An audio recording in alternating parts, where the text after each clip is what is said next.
नमस्कार मंडळी, राम राम. आज निघालो आम्ही अक्कलकोटच्या प्रवासासाठी. त्यामुळे सकाळी आम्ही लवकर आवरलं, लवकर निघालो. काहीसा खाली असा रस्ता मिळाला, त्यामुळे लवकर पोहोचलो देखील लवकर. आणि रस्त्याने जाता जाता असा एक तलाव होता की धरण होतं मला माहिती नाही. पण बघून फार छान वाटत होतं.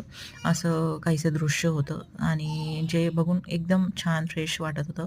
नंतर आम्ही पोहोचलो सोलापूर शहराच्या जवळ, जिथे की आम्ही स्टे करणार होतो. कारण अक्कलकोट एका दिवसात जाऊन येऊन आम्हाला पॉसिबल होत नाही जिजामुळे. त्यामुळे आम्ही सोलापूरला स्टे करणार होतो आणि हे होतं ते ठिकाण जिथे की आम्ही स्टे केलं आणि हॉटेल एकंदरीतच छान होतं. एंट्रन्सला अशी विठू माऊलींची मूर्ती होती. नंतर गेलो आम्ही रूममध्ये. नंतर रूम अशी काहीशी होती आणि मला एकंदरीतच त्यांचं म्हणजे ज्या रूम्स होत्या त्या छान वाटल्या. ज्या की एकदम क्लीन, फ्रेश आणि छान वाटत होतं. स्वच्छ ठेवलेल्या, एकदम हायजेनिक आणि रूम सर्व्हिस वगैरे पण छान होती. हॉटेलचा एकंदरीतच म्हणजे जो अनुभव होता तो छान होता. फक्त थोडंसं महाग वाटलं मला ते. सो जर बजेट वाईज म्हटलं तर.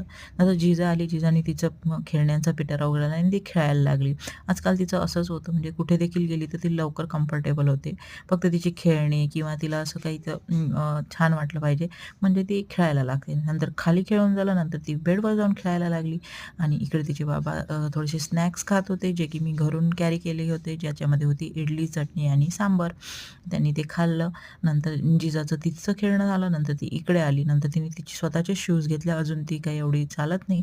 त्यामुळे शूज असे काही घाण होत नाही बाहेर रस्त्यावर चालत नसल्यामुळे.